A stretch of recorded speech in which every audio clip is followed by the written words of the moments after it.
What is unethical as duck, but is extremely common practice in the business world. Paying invoices late, especially big companies that pay a few months late. It kills small business and seems to be quite normal here in the UK. My father did some work on a solicitor's building and they didn't pay. My mother noticed after a month they hadn't paid and went up to have a word. The receptionist said that's fine, I'll get it sorted and we'll post the check to you. My mother said I live across the road, I can see my house from here, I'll just take the check. The receptionist said I'll need to get the owner to write the check. My mother said I can wait. The receptionist went back to work. My mother waited. The receptionist did nothing further to get the check and was talking to clients in the waiting area. My mother confronted her and said it's cool, she can just go through to the back room and talk to the owner. The receptionist called the owner in. Whole bunch of arguments and bloody haggling for time in front of the clients. My father got paid. Signing people up for sheet as add-ons to an existing bill and hoping they don't notice the extra charges. Oh god, I used to work in retail and this was something my boss and managers always insisted that we do. I was a cashier and I was explicitly instructed to have a sticker or a keychain or some other low-cost item on hand so I could add on that item to the customer's items without the customer noticing. The intent was to artificially increase the average items per sale, which boosted our store sales stats relative to the other branches in the area. A lot of customers didn't notice, and if they did, we were instructed to be all oops, sorry, I thought that item was yours, let me remove it from your bill. I hated it. That was just the tip of the iceberg with them. They also made us sign up customers for a bullshit rewards program without their knowledge or consent by getting their phone numbers or email addresses. If anyone ordered online from our store, we automatically grabbed their information and added them to our rewards program database to, again, artificially increase our stats. It was slimy as hell, and after a while I refused to do it. Best job I ever quit. Edit, this is getting some traction, so I'll answer some commenters. Many of you want me to name this company outright, but I can do one better. I have a hunch that my old company wasn't the only company that did this, so I urge you all to have the same caution, no matter what store you go into. Black Friday and the holiday rush is the perfect time for this fraud to happen. Here is some advice that applies to any large retailer you visit over the holidays. Always check your receipt. Make sure there aren't any extra or missing items on it, no matter how many things you bought. Plus, sometimes honest mistakes do happen at the cash register. Better yet, take pictures of your receipt with your phone. Be cautious about giving employees your information. Sometimes it's used for marketing and advertising purposes, sometimes it's used for rewards programs, and sometimes it's used for a store credit card application. You can always ask why if an employee wants your phone number or email address, and you can always decline. Doing a legal sheet to make $20 million then getting caught and paying a $5 million fine. No auto cancel on recurring payments. Companies could very easily add the feature, but won't, hoping you forget and pay them more. Letting an employee ghosting them out instead of addressing a situation they brought up. Refusing to pay overtime for overtime. I saw it happen all the time. I didn't complain. I got promoted a bunch. It's shady to give dedicated, long-term employees a measly 2-3% annual raise, if any at all, while hiring less experienced people for the same, or higher, salary than the experienced employee. It essentially punishes loyal employees.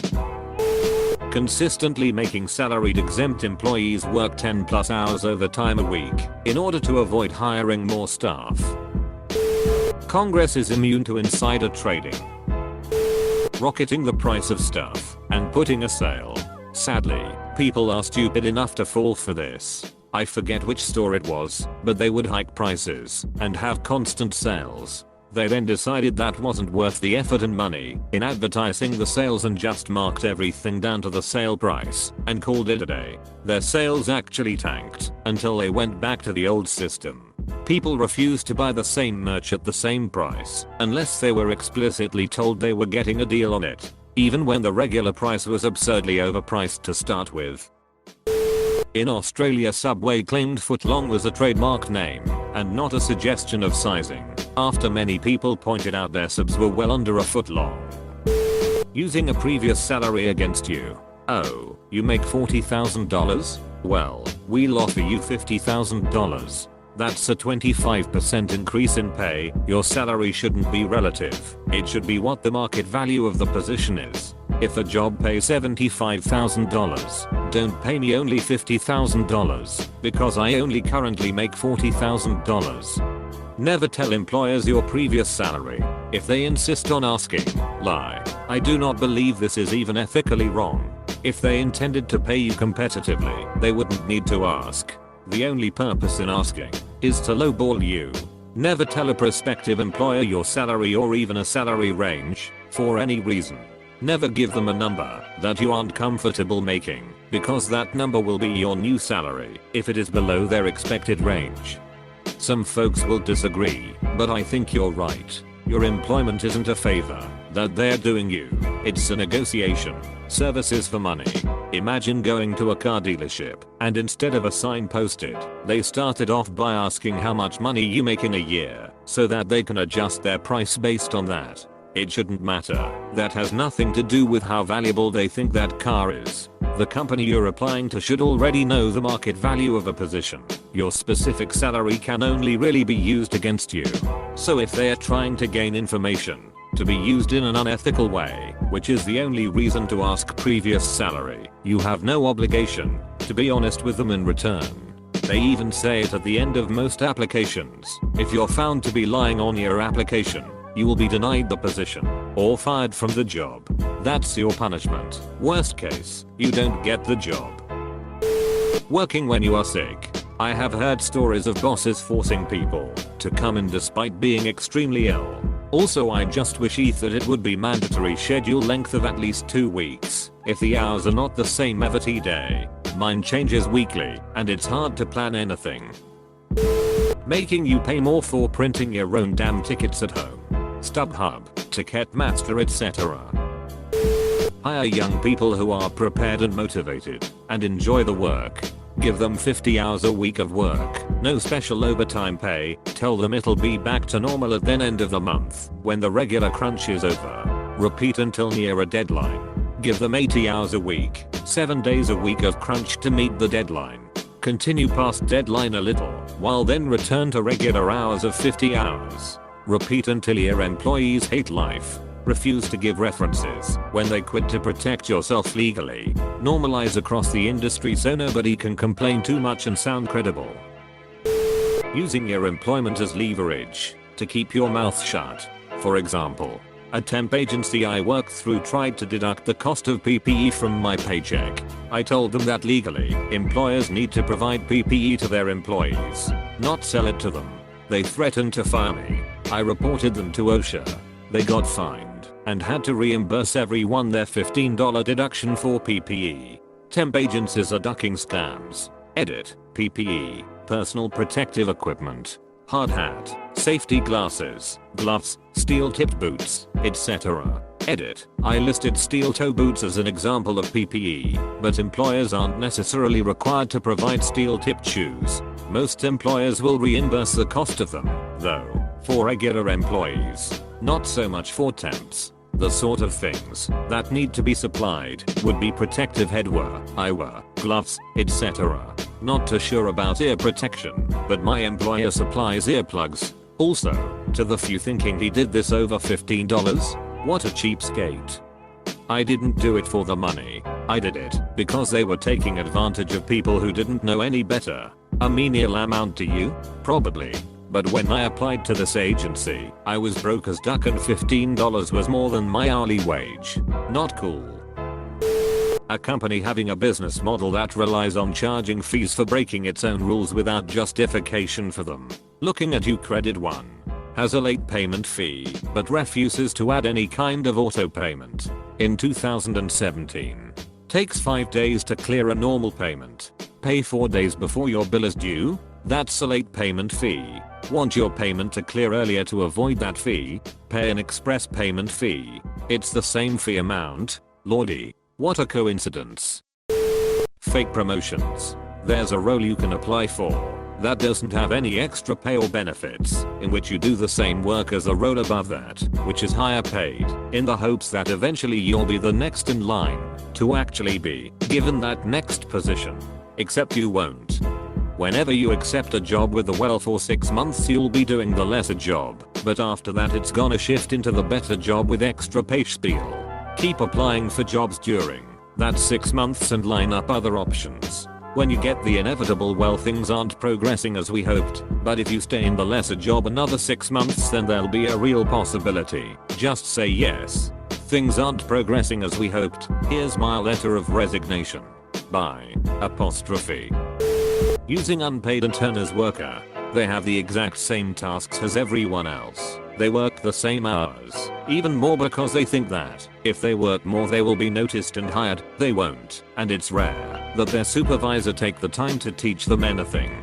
They have to figure out things by themselves. Of course most struggle, and it's used as an excuse to not hire them. Careful, deceptive wording. Up to 100 Mbps internet speeds means you get 5-6 Mbps, and up to 100 for a moment here and there, made with 100% chicken simply means that real chicken was utilized as an ingredient at some point. It's like saying a bottle of wine is made with 100% organic cork. Sugar-free means less sugar per serving than the minimum we have to report the top rated, usually followed by the specific study that ranked it best. Did you know you can pay a company to perform a study for you that's guaranteed to determine you're the best? Government contracting. Building a thing to specs, but not entirely up to full functionality. Knowing the issues that will arise, doing nothing about it, and then make the government cut a whole different and very profitable contract to fix said problems. Comcast's pricing strategy, where they raise the price an absurd amount from one month to the next and just hope customers aren't paying attention or too passive to complain. Called Comcast Friday to try and lower my bill. I told them I don't want the phone, any of the premium channels other than HBO, give me regular internet instead of Blast, and I don't need the DVR. They come back with packages that are $20 to $50 more than what I'm currently paying. Let me get this straight. I drop STARZ, Showtime, Cinemax, phone line, go to a slower internet package, and give up the DVR box and I pay more. How does this make sense? Car salesman.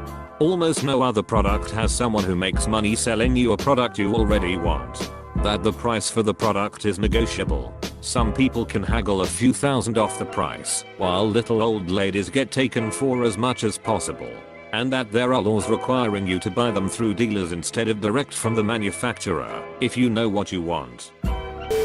Giving a set amount of PTO, then refusing to let employees actually use it, or shaming them for doing so. When I got legally married, we'd had out ceremony before the paperwork part. I was working at a factory. The day before we went to the courthouse my immediate supervisor was fired. I was not allowed to take my PTO to go to the SS offices and have my name changed. Not allowed as in, if I took the time off, even just leaving work 2 hours early to make it to the SS office, I would be fired.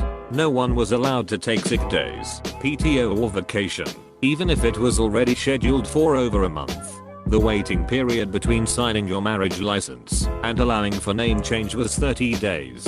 While it hasn't been an issue with my last name not changing, I wanted to at least hyphenate 10 years ago, and I'm still pissed. Yeah, I could go change it now, at the cost of almost $200. Public school teacher here. My school has started to deduct vacation seek hours if teachers forget to swipe in.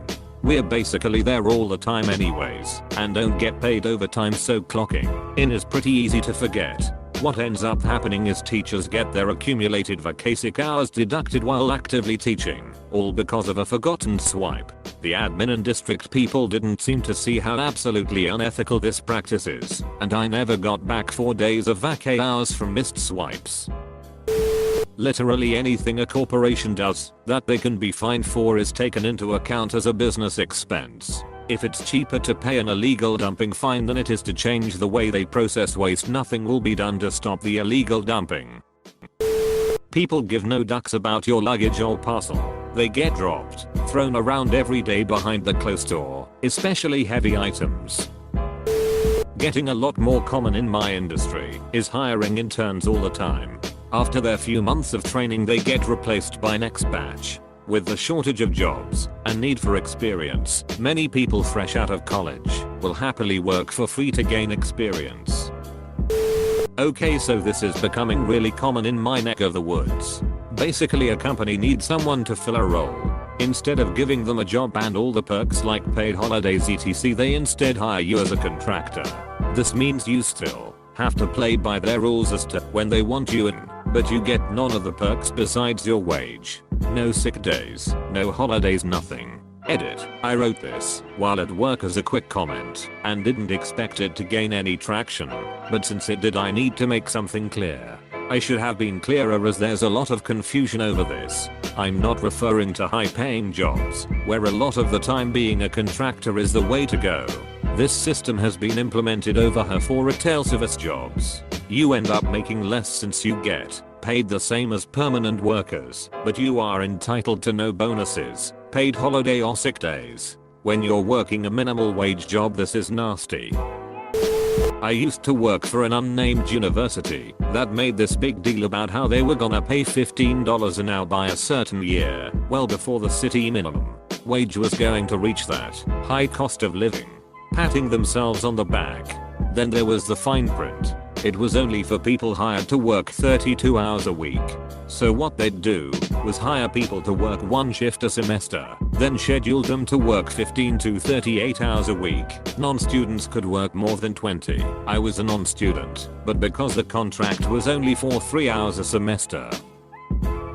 Also they didn't even pay the city's minimum wage for the first year I worked there. $2 under. And when it finally did go up they didn't pay me the same rate as the students, who got the minimum wage raise. The 3 non-student workers had to fight for 2 months to get the same pay. And the same thing happened the next year. I finally just quit.